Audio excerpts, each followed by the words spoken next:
Hello, my wonderful viewers, and welcome to another episode of Betty Adams Overanalyzes. Today, we're going to take a fully spoilery look at Kaiju number 8, chapter 47. This was a fascinating chapter. It wasn't an emotional ringer like the chapters where Kafka turned himself in. It wasn't a pure adrenaline and joy chapter like the Rock'em Sock'em Dad Bods chapter where Iso Shinamaya tested the ever-loving snot out of Kaiju number 8. It wasn't a heart-wrenching flashback where we learn the tragedies of our characters. No, this chapter was something else entirely. This chapter was a story full of information and humanization and fragility and power and everything that makes you want more. But before I get into any spoilers, I am going to give you all a chance to scoot on out and avoid them by telling you about my book.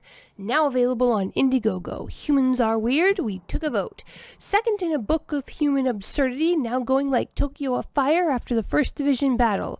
We have passed the $1,000 mark and the paperback books are now guaranteed. So if this sounds like something you are interested in, click the link below the video and get yourself a copy of Humans Are Weird, We Took a Vote. There is so much in this chapter. It is rich in story. In fact, the only thing that is really missing is the direct observation of Kaiju number 8. We see the results of what he is doing, but other than a quick image of him in a big old hero pose, our main man doesn't get any real screen time. First off, this answers some big questions, and like any good story, uses them to raise several more. After the revelation of the numbered weapons, number 2 being in Iso Shinamaya's care and use, number 4 having been used by his wife, current location and condition unknown, and number 6 being in cold storage, we were all wondering about the rest of them. Well, now we know where the Kaiju numbers weapon number 1 is. Also, ever since we have seen them, we have been wondering about Captain Narumi's eyes and the weird, ever-changing crucifix shape of his pupils.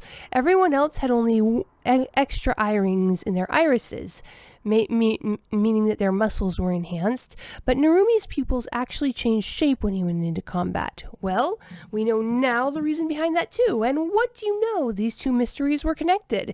Captain Narumi of the 1st Division wields the number 1 weapon. It is a powerful weapon that seems to need his suit to have been active some time, warming up before the number 1 weapon can activate, and the numbers weapon is made out of the retina of Kaiju number 1. Now, this has left us with a whole host of questions. The first one being how large, or rather how small, was Kaiju number 1? We know that Kaiju number 2 was gigantic, a proper Godzilla beast of a creature that tore apart cities. Now, the Defense Force could have cut down the giant retina of a monster Kaiju, or maybe only used a few cells, but if the Kaiju was too large, its body parts shouldn't have been small enough to integrate into human eyes, like it appears that they've done for Narumi. So, how small was Kaiju number 1? And if it was pretty small, did that mean that it's earned its numbered status by being clever and cunning and using those eyes to its advantage? Another question. Using numbered weapons takes years off your life, and we've already seen Narumi use it at least 3 times. Granted, he is a soldier in battle, and they are not known for being overly cautious with their lives, but that is interesting and just might suggest a compromised mentality, which raises the interesting question, is the reason that General Director Shinamaya puts up so calmly with Captain Narumi's shenaniganery that the shenaniganery is an unfortunate side effect of the number 1 weapon.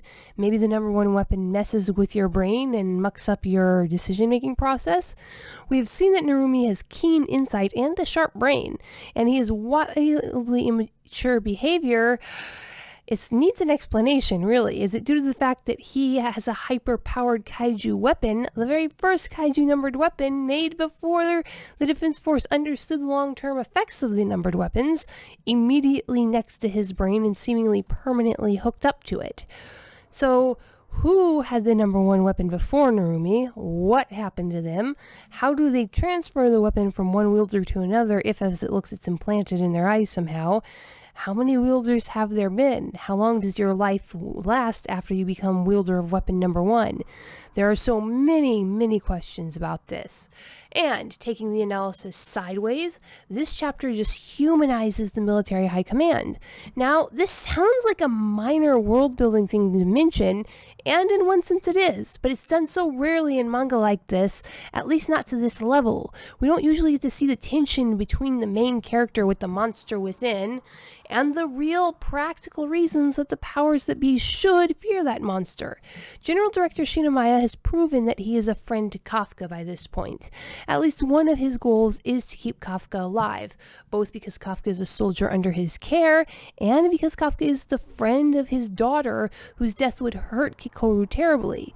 That said, by every scrap of evidence the Defense Force has, Kaiju number 8 stands as a constant threat. Even we, the audience, don't know that Kafka isn't a sleeper agent yet. And it isn't just the high command that fears this.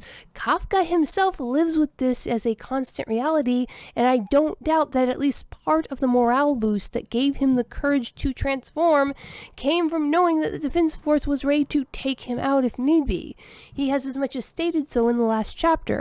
This chapter, with the little scenes of Captain Narumi and Director Shinomiya discussing who will be the one to keep guard over Kaiju number 8, shows the realistic balance of mercy and justice in the situation better than any show I've ever seen.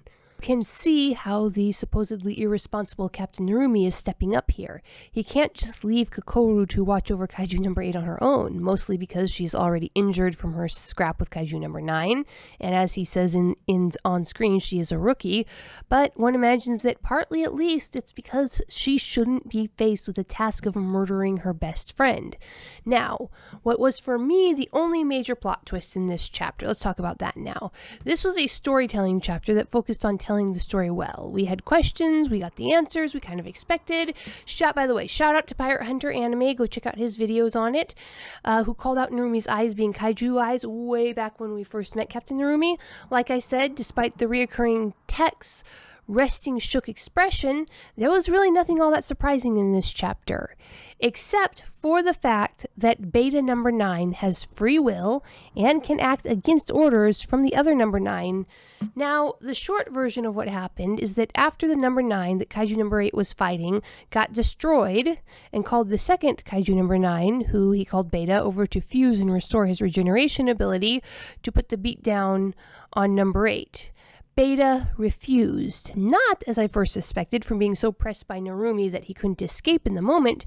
No, Beta could have gotten out of there. He was learning, analyzing the Defense Force's best fighter to learn his ways, and that learning, that studying, had priority over saving the other Kaiju number 9, which means that the process of studying humans has greater importance than even the lives of two separate number 9s, because if the Kaiju number 9 that Kafka was facing failed, and then that would make it much easier for the rest of the Defense Force to team up on Beta number 9. So Beta number 9 must have been content to let both of them, the other number 9 and himself, die in order to finish whatever he was learning. Now, because we saw the Kaiju number 9 who is currently getting pounded by Kaiju number 8 first in the fight, it would be tempting to assume that he was the Alpha or Prime number 9. This seems to be supported by the fact that he orders around Beta with confidence that suggests he expects to be obeyed. And yet, might the fact that he popped up so suddenly mean that he is a backup copy, maybe even a Charlie or a Delta, who is dispatched to deal with a chance but opportune encounter with Kaiju number 8? Have we even seen the Alpha number 9 yet? The fact that he is ready and able to argue with Beta suggests that perhaps they are more equals than anything else. This would really fit the theory that they are like mushrooms in function as well as form, that they are merely productive bodies shot up from the main organism, ultimately individually disposable, but working towards the same goal. So if the Alpha Kaiju, or if the Kaiju number 9 that we saw first decided that the most important thing was his surviving the beating by number 8 so he could be functional, he would feel confident in saying that to Beta number 9, but Beta number 9 thought that no, the learning process was more important than the beatdown, and once Beta number 9 had suggested that, it seems that the other number 9 stopped arguing so that they were in agreement on the relative importance of these things. So interesting. Anyway, the twist. I had assumed that all the number 9 bodies were centrally controlled, but it looks more likely that each acts as an individual towards the same goal. They have to reach out to communicate with each other. They don't just act completely as one body. Their larger goal is to learn to study humans and the Kaiju Defense Force in particular. This goal has precedence over the active life of any one of them. They are but units serving a larger organism, the white blood cells that die in the initial rush to determine what is attacking the body. Now, this leaves us like this. Kikoru is seriously injured and still has a lot of anti-kaiju left to fight. Most of the 1st Division is tied up fighting the revivified and zombified ants. Captain Narumi is tied up facing down Kaiju number 9. So, this leaves Kafka in a very interesting position. He is singularly unsupervised right now. This would be the perfect time to escape. Yeah, they've got Old Man Shinomiya in reserve and Director Atami too, but we've seen Shinomiya move, and in a flat-out test of agility and foot speed on the open ground, Kaiju number 8, when not trapped in a bunker, could easily escape Director General Shinomiya. We saw that Kafka escape Vice Captain Hoshina, for Pete's sake. I'm pretty sure Hoshina is faster than Director General Shinomiya. And while we wait, there's a real chance that Kafka's intentions are going to get their chance to shine here. Not in any major heroic moment, but just over the course of this grinding battle, Kaiju number 8 being there, taking second fiddle, being willing to back up everybody else, not escaping, showing that he can be there in a stressful situation and not freak out or go rogue, because the entire Defense Force is just waiting for Kaiju number 8 to go rogue. So, we'll find out hopefully in 2 weeks. It says we're getting another chapter next week, but I'm reasonably confident that this is going to be an art chapter. But that's all second and third hand information. But anyway, while we wait, you can fill up the next 2 weeks of emptiness by clicking on the link below the video to get a copy of my book, Humans Are Weird, We Took a Vote, available on Indiegogo for the month of October. Peace out, my wonderful viewers. Humans Are Weird, We Took a Vote.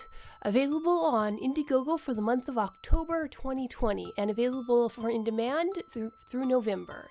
Humans Are Weird, We Took a Vote. Monty Python meets Star Trek in the second book of Human Absurdity, a short story collection that will have you chuckling for years to come. Humans Are Weird, We Took a Vote. Available on Indiegogo. Go and get your copy now.